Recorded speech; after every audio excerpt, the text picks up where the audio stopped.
Hi, my name is Derek Davis. I am here to talk to you about what I've learned over these last 5 weeks in recorded to the speeches that we had to give.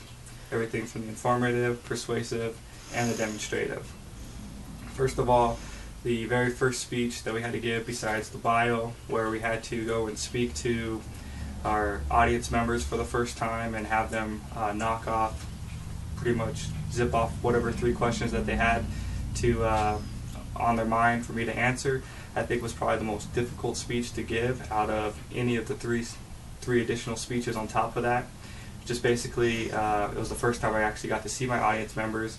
And as a matter of fact, I didn't even know who my audience members were going to be at that time, so it was a little nerve-wracking until I actually got there. And then it was pretty much, I felt a little bit more comfortable once I got to see who they actually were. But up until that point, it was a little nerve-wracking. And that was only the second time that we actually got to speak in front of the camera. And I believe speaking in front of the camera is probably the most difficult part, rather than actually going to a classroom setting and speaking in front of a bunch of people that you may have only met for 1 week, maybe 2 weeks. It's probably a little bit easier than actually having to speak to the camera itself. But furthermore, in regards to the informative speech, I really enjoyed the speech. It was a topic that I already kind of knew.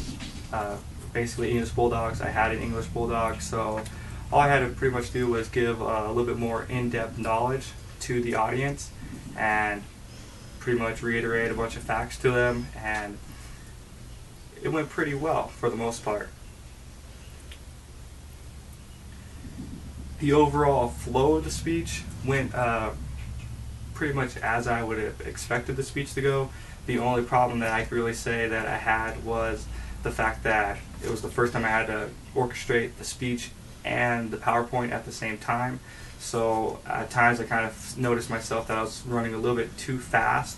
So I was actually ahead of my PowerPoint, and then towards the end of the actual speech I was running a little behind. So I think that was my biggest downfall, was orchestrating the coordination between the speech and the PowerPoint.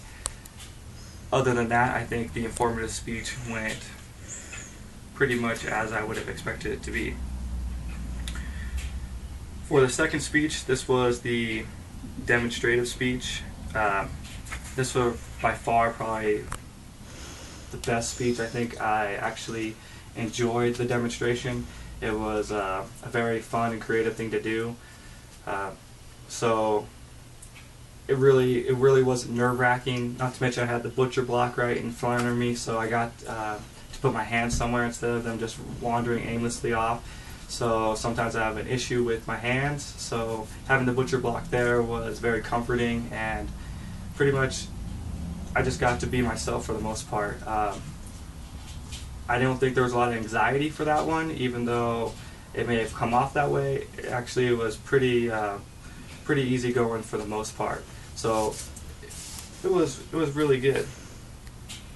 As a matter of fact, when I was doing the demonstrative speech, it was more of just talking to a bunch of people. It's like I didn't even notice the camera, so it was very easy, very comforting, and I had so much stuff going on that I was just basically trying to describe everything that I had, and before I knew it, the speech was pretty much over, and I had my end product, and everyone really enjoyed it, not to mention they really liked the dish. So that was actually a very, very fun speech to do. Finally, on the persuasive speech, this did get my anxiety up a little bit. I did know the information very well. It was a lot of information. I really did my research, but the only down part was that I probably didn't practice as much as I should have, trying to memorize it all. But even if I did memorize it, it would have been a little bit overwhelming to memorize all that stuff in such a short amount of time. So I might have stumbled even a little bit more than what I had. At times, yes, I did stumble. So it wasn't more or less that I had forgotten my place or anything. It was, which leads me to my next point, which the only downfall I find with the persuasive speech is that between the 7 to 9 minutes, it was a little short on time. So I was really like crunching to try and figure out what I could actually get there. In fact, I actually had audience members counting down to me what time was left on the speech.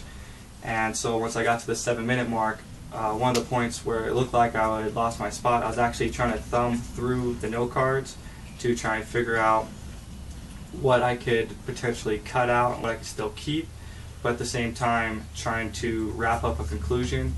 So that was probably the biggest thing. The biggest downfall was the constraint of the 7 to 9 minutes, because before I knew it, after reiterating so much information that was just a lot of fact, and it was just a lot of stuff to talk about, before I knew it, I was getting little hands on, little hands up saying I had 7 minutes, 8 minutes, and before I knew it, I kind of just had to wrap everything up. So that was my only complaint. I would just really wish that it would have been a little bit longer. A few biblical principles that I could find that we could potentially use are just basically to be confident in what you're speaking, really know your audience. For example, this is one of the many reasons that the prophets and Jesus Christ were very good speakers. They were very confident in what they were speaking. They really knew what they were speaking, and they knew how to speak to their actual audience.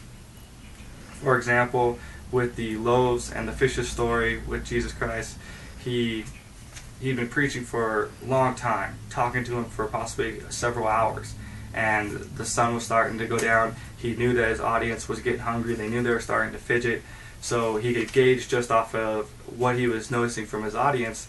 Then he then performed the miracle where he turned more loaves, more fish, had all these additional barrels of food.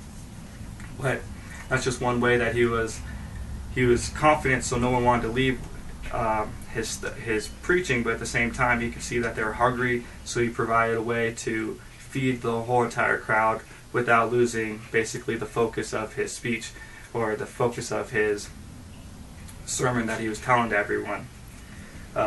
One example that I happened to notice in the Bible was in Philippians 1 verse 6. Being confident of this, that he who began a good work in you will carry out on the completion until the day of Jesus Christ. That's from the NIV. Basically, this may not necessarily pertain strictly to public speaking, but it's more about thanksgiving and prayer. But the end result, I think, just being confident in what you're doing, and just to see it from start to finish, and you will have a good completion as long as you are faithful and you are with Jesus Christ. But knowing that you'll always never stumble, you'll always he'll always be a rock for you. Finally, I plan to use everything that I have learned up in this 5 weeks, basically now and as a nurse, future on when I do become. Basically, it'll help me to deal with hostile, friendly patients, both in to help them out because they're not feeling well, and also with educating patients on new therapies that we may be trying, new medications that they may be getting. So just that alone will basically help me break the ice, so there's not so much that edginess or the anxiety of speaking with those people. So I think just over these 5 weeks it has been a great experience with that. So other than the nerve-wracking, this has been an excellent, basically an excellent experience for me. So there's nothing more that I could really say other than the people that I did get to see basically on the videos. It was great watching you guys, just to see that there's other people out there who tend to struggle with public speaking like myself, and hopefully that all of us have overcome some of that anxiety so we can become better public speakers. So those that I did get to see, it's been a blast. Those of you that I do happen to see in class for future dates or whatnot, I hope to get to know you a little bit better. Other than that, this has been a great 5 weeks, and couldn't ask for anything more.